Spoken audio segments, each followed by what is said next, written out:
हमारे एक महात्मा हैं, अभी भी हैं, अब तो शतायुष्य के निकट पहुंच रहे हैं। कुमायूं मंडल में रानी खेत के निकट उनके गुरु महाराज ने उनको आदेश दिया कि तुम भजन करो। इसी प्रयाग क्षेत्र में, फाफामऊ क्षेत्र में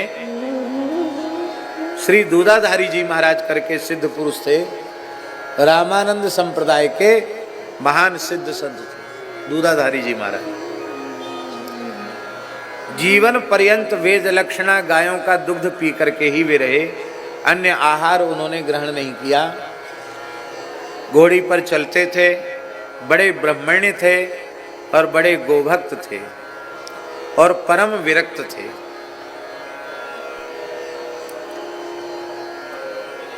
जवाहरलाल नेहरू के बाबा भी उनका दर्शन करने जाते थे, उनके पिता भी उनका दर्शन करने जाते थे।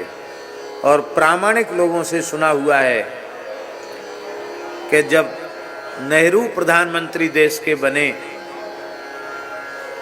तो उन्होंने भी इच्छा व्यक्त की कि मैं दूधाधारी बाबा का दर्शन करूं। तो खबर भेजी कि मैं दर्शन करने आ रहा हूं, आप दर्शन की अनुमति प्रदान करें।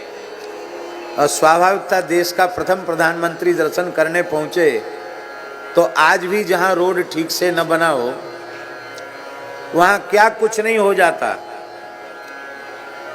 लेकिन बाबा जी घोड़ी पर बैठे और चले गए जंगल में, और ये कह के गए कि उसको मना कर देना, यहाँ आवे नहीं, यहाँ आएगा तो उसका घोर अनिष्ट हो जाएगा और मैं तो मिलूंगा नहीं। कई दिन तक गायब रहे, प्रधानमंत्री को आने नहीं दिया। हम लोग बड़े कोई लोग आवे तो पलक पावड़े बिछा के खड़े होते हैं, ऐसा उनका वैराग्य था। उन्होंने अपने जीवन में एक ही विरक्त शिष्य बनाया, रानी खेत वाले पूज्य प्रेमदास जी मौनी जी को। उनका भी शरीर पर्वतीय विप्रकुल का शरीर था, और जब दूधाधारी जी के संबंध में सुना तो उनके शिष्य बनने वे आए।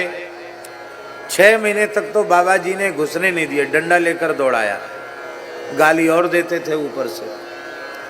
अंत में इन्होंने अनशन व्रत कर लिया, स्थान के बाहर अन्न त्याग कर पड़ गए। बोले ये ब्राह्मण बालक पक्का वैराग्यवान है, परीक्षा में पक्का निकला। नाई को बुला के भद्र करा के विरक्त वेश दिया, और वेश दे के कहा हम दूसरा रखते नहीं, जंगल में शेर अकेला ही रहता है, हम किसी को पास नहीं रखते हैं, भाग जा, चला जा। महाराज मैं तो कुछ जानता नहीं, कहाँ जाऊं? तो उन्होंने कहा तुम्हें भजन में सिद्धि होगी, रानी खेत क्षेत्र में अमुक जगह जाओ, वहां झूला देवी हैं, वहां झूला देवी के पास बैठकर भजन कर। वहां भजन किया तो लोगों ने उपद्रव शुरू किया। पंडा पुजारियों को लगा कि ये बाबा कहीं कब्जा न कर ले। दुखी हो गए, बोले महाराज वहां तो रहना मुश्किल है। अरे बोले झूला देवी का मतलब मंदिर में थोड़े ही, वो जंगल सब भगवती पार्वती जगदम्बा का, वहां शंकर जी ने पार्वती जी को झूला झूलाया था, इसलिए वो झूला देवी है। तो वहां जाकर कहीं भी कोई जगह मिल जाए, कंदरा मिल जाए, वहीं बैठकर भजन करो। एक गुफा में बैठकर वे भजन करने लगे। और पांडे जी वो पूरा फौजी क्षेत्र है, सैनिक क्षेत्र, और महाराज एक लाठी डंडा भी अपने पास नहीं रखते थे। और बबर शेर आकर के महाराज के पीछे बैठ जाता था, ऐसे जैसे मानो उस शेर के मन में ये भाव आ गया हो कि बाबा को एक आसन से बैठे बैठे बहुत घंटों बीत गया है, इनके कमर में थोड़ा सा तकिया लग जाए तो विश्राम मिल जाएगा। तो तकिया बनकर बबर शेर उनके बैठ जाता था। और जब फौज के ब्रिगेडियर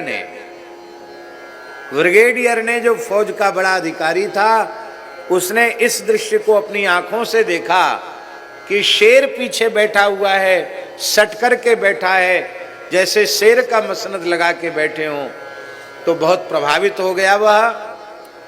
और फिर फौज के क्षेत्र में, वर्जित क्षेत्र में श्री राम मंदिर का निर्माण हुआ।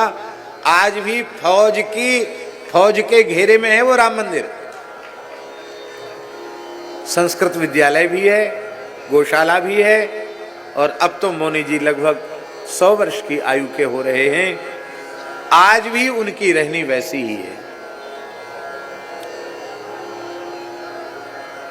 और उनके आश्रम के चारों ओर आज भी हिंसक जीवों का भय है। पर वो कहते आश्रम के भीतर शेर आ जाएगा, भालू आ जाएगा, बघेरा आ जाएगा तो कोई डरना मत। क्यों? आश्रम के भीतर वो किसी प्राणी की हिंसा नहीं करेगा। आश्रम के बाहर की गारंटी हमारी है नहीं।